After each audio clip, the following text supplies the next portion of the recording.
අවන්තිස්ස රජතුමාගේ කාලයේදී දීඝවාපේ චෛත්‍ය රාජන් වහන්සේ ගොඩනගමින් තිබෙන අතරතේ සතරස් කොටුව දක්වා චෛත්‍ය නංවල තවත් දුරට චෛත්‍ය කර්මාන්ත කරන අතර තරුණ භික්ෂූන් වහන්සේලාද ගල්ගොඩවල වැලි ආදී ගෙනින් උඩට දින සිරදක් තිබුණා. එක්තරා තරුණ ස්වාමීන් වහන්සේ නමක් එසේ ඉනිමම් පෙත්තේදී අවශ්‍ය භාණ්ඩ උඩට ගිහින් දීලා බහින්න හදනකොට පායල ඉස්සලා වැටෙන්න පටන් ගත්තා. චෛත්‍ය බඳ අනුව ලිස්සලා ඒ යන වෙලාවේදී පහළ හිටිය ස්වාමීන් වහන්සේලා මහත් හඬින් කිව්ව එවැනි දජග්ග සූත්‍රයේ සිහි කෙරෙත්වා කියලා. ඒ ස්වාමීන් වහන්සේලා ඒ කාලයේ දජග්ග සූත්‍රය නිතර භාවිතා කරනවා. එම ලිස්සලා වැටෙමින් ඉන්නේ ස්වාමීන් වහන්සේක පාඨම කිව්වා දජග්ග පිරිතමා රකීවා කියලා.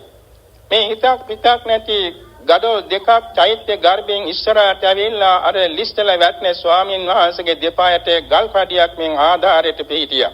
ආචාර්යයි නේද? එතෙන් ඉනිමඟ කියලා ස්වාමීන් වහන්සේ සුවසේ බස්සවා ගත්තා. මේ වාගේ පුදුම දේවල් මේ ආචාර්ය දේවල් මේ ගාථාවේ තියෙන ගුණ සම්භාරයෙන් අපට දැක ගන්න පුළුවන්. මේදී අරහං කියන මේ පදයේ කෙටි තේරුමක් කියනවා නම් අරහං කියන්නේ සුදුසුකමයි. ඒ සුදුසුකම කිව්වහම ඒ තියෙනවා තේරුම් රසක්. ඒ කියන්නේ කුමක් නිසාද සුදුසුකම් ඇති වුනේ? වාසනාසයිස සකල ක්ලේශයන් කෙරින් දුරු වූ නිසා පූජාවන්ද සුදුසුයි. එවැගේම රාග ආදී කෙලෙස් සතුරන් සතර මඟ නැනින් නැසූ නිසා පූජාවන්ද සුදුසුයි. එසේම අවිද්‍යාදී සංසාර සක්‍රයාගේ අවිද්‍යාදී කෙලෙස් අර සිඳලු නිසා පූජාවන්ද සුදුසුයි. රහසින්වත් පවක් නැති අතිශයින් පරිසුද්ධ සංතාන නැති නිසා පූජාවන්ද සුදුසුයි. මෙන්න මේ කියන පූජාර්හ අර්ථයෙන් අරහං කියන ගුණය සඳහන් වෙනවා.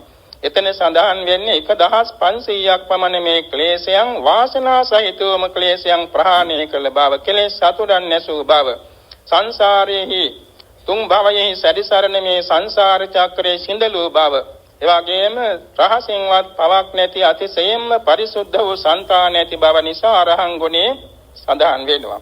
සම්මා සම්බුද්ධ කියන මේ ගුණපදයෙන් ප්‍රකාශ වෙන්නේ සැබවින්ම අතීත අනාගත වර්තමාන තුන් කාලයටයි සංකතා සංකත ਸਰව ධර්මයන් ඉතිරිවක් නැතුව අතට ගත්ත නෙල්ලි ගෙඩියක් දකින්නක් මින් අතට ගත්ත වීදුරු බෝවලියක් පෙරලා දකින්නක් මින් අතීතයේන ශේකා දකින්නක් මින් ඉතිරිවක් නැතුව සීලව ආකාරයෙන් අනුන්ගේ උපදේශයක් නොමැතිව ආબોධ කරගත් නිසා සම්මා සම්බුද්ධ නම් වෙනවා.